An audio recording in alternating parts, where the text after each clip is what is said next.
So we're going to jump right into today. This is my first full box of Spiritforged. This is going to be completely separate from all of the daily opening videos that I do. So if you're watching those as well, do not worry about it. These will be completely different packs. I'm also going to do this a little different than my normal like Saturday kind of profit and loss breakdown videos.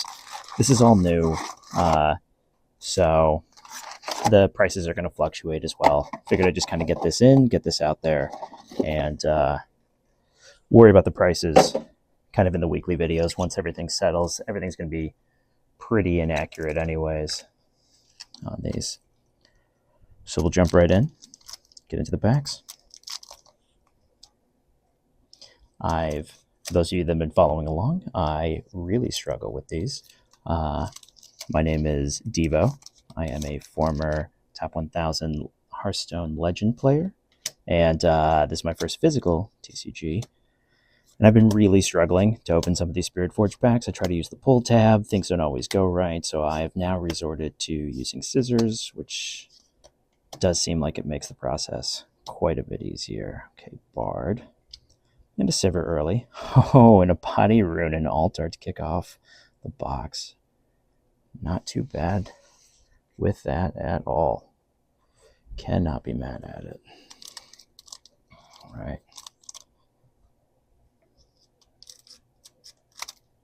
Pack 2. Although now I gotta be nervous about using scissors the whole time. Making sure I don't accidentally snip something. All right. Bubble Bot. Blood Rush. That's what it's called. So in these, I'm really hoping to find some playables. I played a lot of Victor last set, which I really enjoyed, but I kind of got into it after the first wave was all out. All right, Cavernous. If you're worthy, nice. It's a good-looking card. I kind of got into it after the first wave was already out, so I missed any chance of getting a box. Spiritforged went a bit under my radar. Ended up playing kind of a semi-budgety Victor for most of Origins, which I did enjoy. But I took one first in a Summoner Skirmish and then like a whole bunch of thirds. So this time I am a little more resigned to playing meta. So I'm really looking for some playables, probably Draven stuff, because I do have a decent amount actually from the pre-Rift events. I went to a whole bunch of those, got some great pulls. You should check out my pre-Rift video and some of the other shorts. Out of glass. Longsword. Okay. I don't have any spinning axes for the Draven deck, so I'm kind of using these longswords in there temporarily, especially for tonight, which will be going to a Nexus night tonight, and it'll be the first one I'll be at. Although I did get my hands on a couple of Nexus night packs a little early for set 2 for the Spiritforged set, so I should have those posted up already on the channel by the time you're watching this. Gearhead. Just a very expensive card, that Gearhead. I wonder if someone will figure out a way to really trick it out. Veteran Poro, decent enough staple. Treasure Hunter, way better staple. Super Mercenary. Blade Dancer, okay. Hostile Takeover, nice. Ah, my buddy's going to be really happy with this card. He's been looking for it.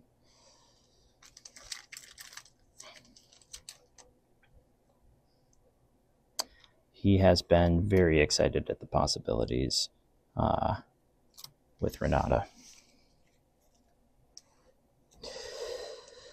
Me, I like what Rek'Sai has. I'm nervous. Rek'Sai will probably be more my kitchen table deck, I think, that I'll play with. It's hyper aggro. I really enjoy it, but it kind of struggles to come back late game once it starts to lose control. It doesn't have a ton of options in its pocket to get back up and over really strong minions if there's a couple of them.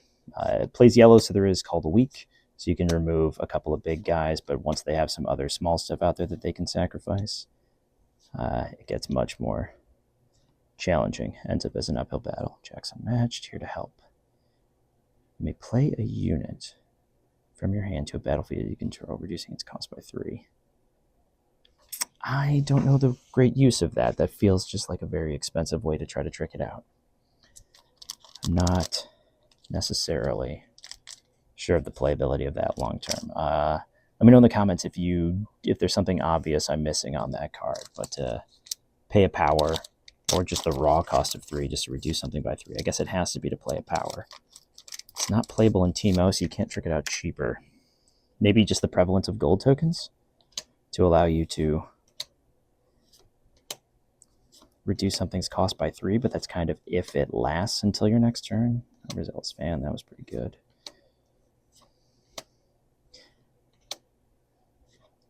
Okay, Piercing Light. Good to have a couple of these. Sacred Shears.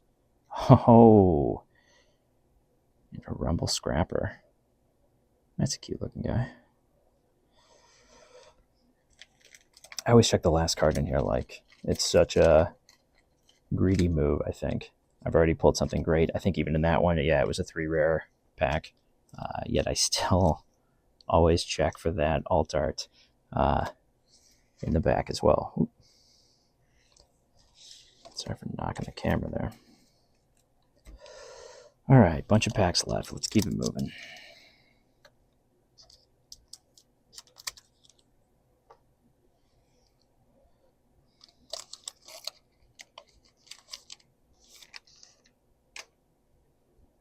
All right, Bushwhack.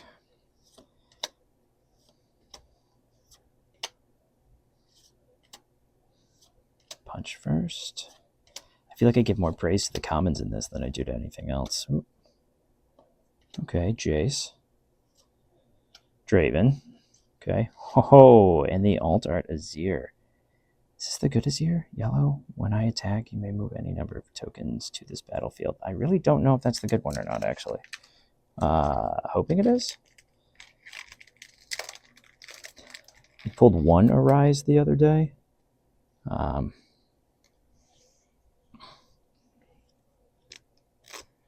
Just get that sleeved up. I know the deck had that really good finish and showing. I'm a little burned on playing tokens, like I said, after playing Victor for all of last set, although I do acknowledge Azir plays quite differently than him.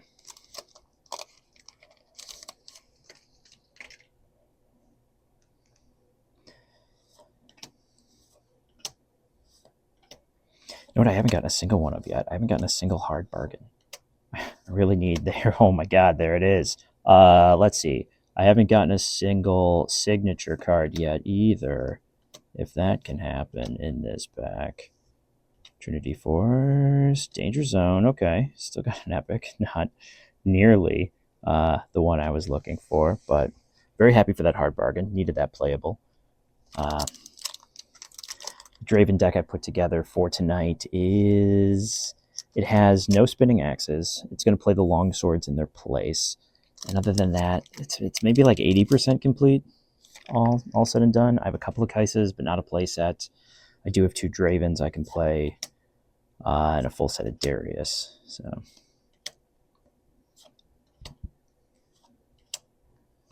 called shots.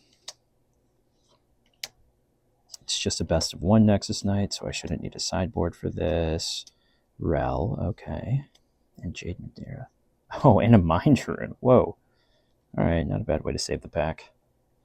Oh, that Rel is good. I just don't necessarily see a ton of options for Rel in anything I'm playing right now.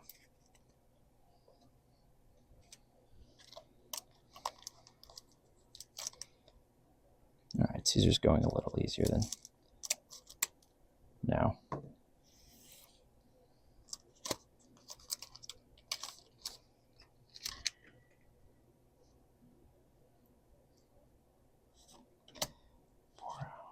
Blood Rush, Dorians. A lot of Dorian stuff.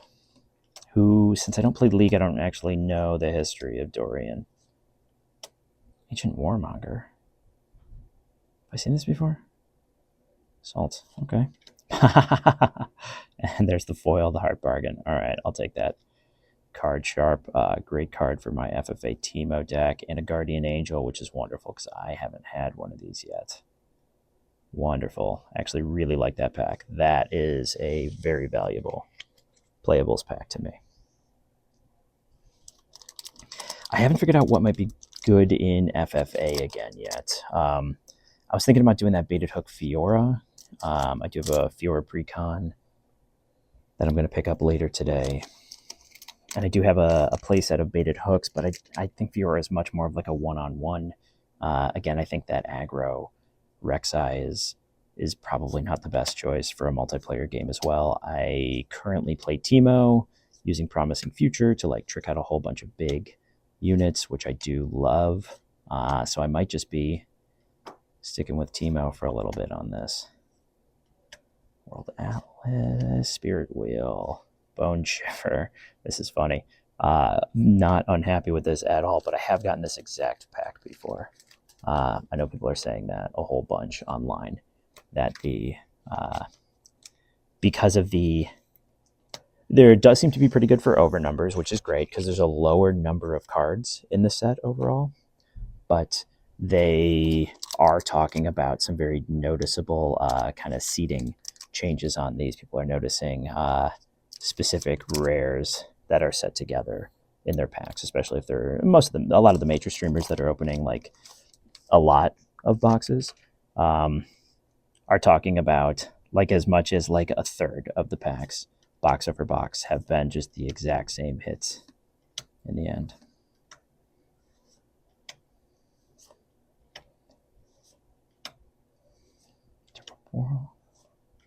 Boots of Swiftness. Okay, a Rumble to go with all the Rumble cards I've gotten so far. Assembly Rig, Great and Draven. It's going to help those removals. You can play those kind of in your sideboard in order to help lessen the blow on the hard removal decks. Things like Removal Victor, things like Kaisa, which just plays like straight up Time Warps, Watchers, Singularities. It just plays like really hard removal now. You can use those to kind of lessen the blow and keep some tokens on your bench.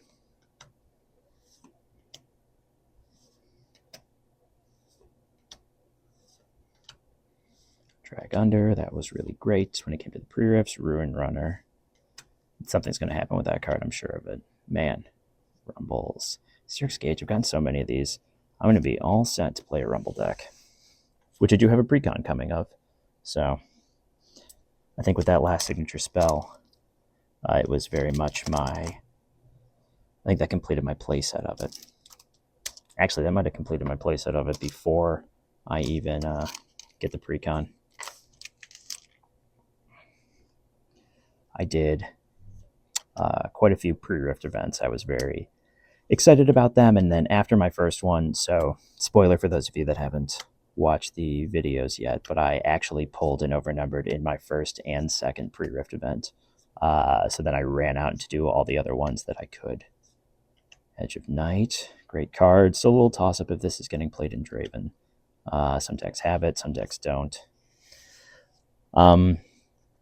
So pulled an overnumber in both of my first two pre-rift events, which was crazy. And then I started looking around the room and talking to people about their other pulls, and I think it's kind of the consensus now that the packs, the pre-rift packs, were seeded very well, very generously. It seemed like there was almost like an alt art and at least 2 epics guaranteed to people kind of in their 5 packs, which is great. Really happy that they did that. It's not super uncommon when it comes to TCGs.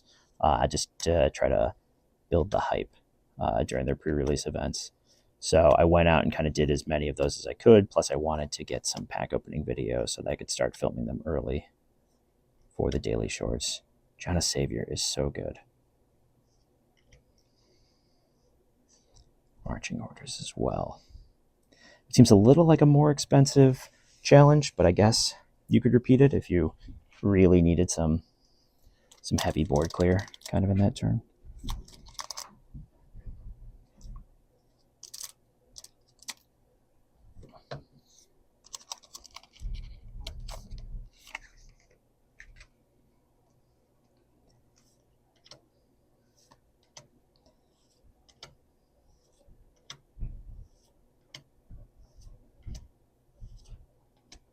Sudden Storm. I have a surprisingly few amount.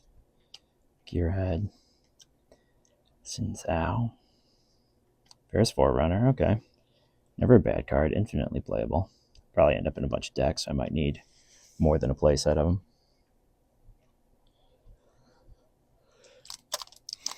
That Sinzao was actually the card in the first dud pack I got from Spiritforged, which I have definitely already gotten 3 of before I even opened this box from the Career of Kits alone. It's unfortunate, but we have been assured that that issue will be cleared up by set 3. So by the next set, that production issue shouldn't be there anymore.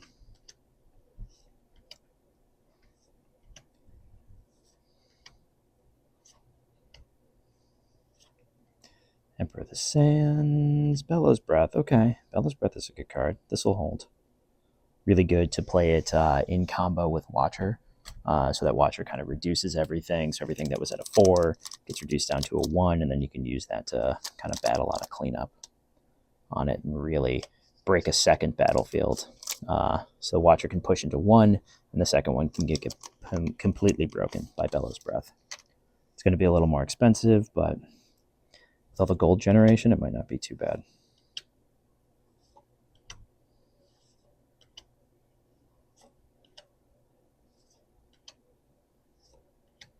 Show strength for a lot more draw. Not so fast. This might be the first one I've really seen. Really and truly, I don't know if I have pulled another one of those. Trove Golem, just the biggest might unit in the set. And then a Dunebreaker. All right. I was very excited about this card before it came out, but it ends up being... The problem is it is both expensive and very situational. And in something that would play it a lot. So red aggro, which is... I mean, you could consider Draven, or you would consider Rek'Sai. Like, they both have draw mechanics between Draven's obvious draw mechanics and Rek'Sai's play something off the top of the deck when you conquer mechanic. It doesn't really end up coming into play. It's unfortunate. It's a nice card, but it's a little poorly designed for the current meta. That could always be something that rears its head in a later set, which I think a lot of people forget about when looking at the value of these cards, is that they're all going to be viable for 2 years. So while it doesn't necessarily make a huge splash right now, it doesn't mean that it won't be part of some broken combo in the next year or 2. Although this guy, I can't see if I can't imagine a world where it's part of some broken combo here. Needless to say, our Jordal is so expensive and so situational to trick out.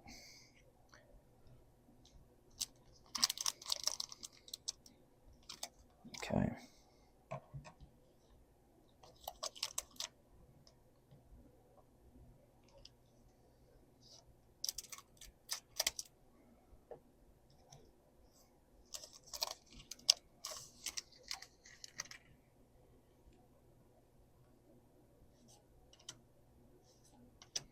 Only Poro. Really great 2-drop. I am considering playing a little bit of Irelia if I get some of the cards for it, but I really haven't seen much yet. Prodigal Explorer, Orin Forge God. What I do have is an absolute ton of Orin cards. I did end up getting 2 of the 3 Orin specific gears, his signature gears. Although I think I got the 2 that weren't great. I didn't get the really good one. I believe I got the hat and the cape, maybe. And whatever the other one is like the one you really want to use all the time. Gem Jammer. Gem Jammer alone is going to be responsible for some really nasty combos to close out games. Nothing more than punch first, but there's a lot of cards in this game that now just cost 1. Soraka. Another Rengar. Never bad to have another Rengar. This is definitely a decent flex card in red. I don't remember what I was saying before about it. Oh, the Orin. Yeah, he's definitely of some interest to me if somebody can figure out a build for it that kind of holds, that allows people to hold a lot better. Purple is just so oppressive when it comes to moving giant units around or rebuking them back to hands. Windsinger, another one. Serrated Dagger, Ophelio, Seal of Unity. Rough. Seal of Unity as an overnumber. Definitely not a bad card. Not necessarily the overnumbered I was looking for on these seals. I'm sure they've invested so much into these. So what we do know for sure is that they made the first 2 sets, and those were the ones that were like already in printing when Origins launched. That's why the production issues still exist in this set. So by set 3, they were able to make some changes to it. It's very clear that seals they wanted seals to be a very big part of the game, and just the unfortunate lack of draw by most decks makes them pretty undesirable, because it's great if you draw it turn 1 or 2. It's still maybe okay if you draw it turn 3, but if you draw it beyond that, they are just punishing. You need something in your hand that can take some actions, and especially now with Gold Generation, like, they seem to be that much less valuable. So happy for the overnumbered. Will take the seal that it is. I haven't seen this one out yet. This is a cool one. Oh, this is the score a bunch of points one. Okay, not too bad.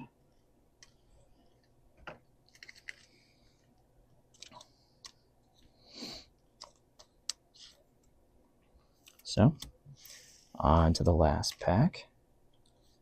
Thank you for hanging out with me here as I get this going.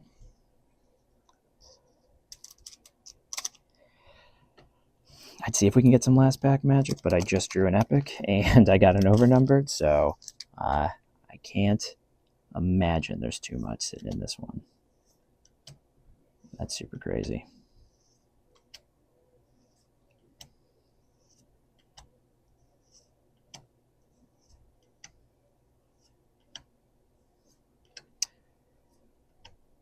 Kid of the Arm, Aurelia Graceful, not necessarily the good Aurelia. Well, if you do want to see some crazy pulls, check out my pre-rift box opening. It's up on the channel.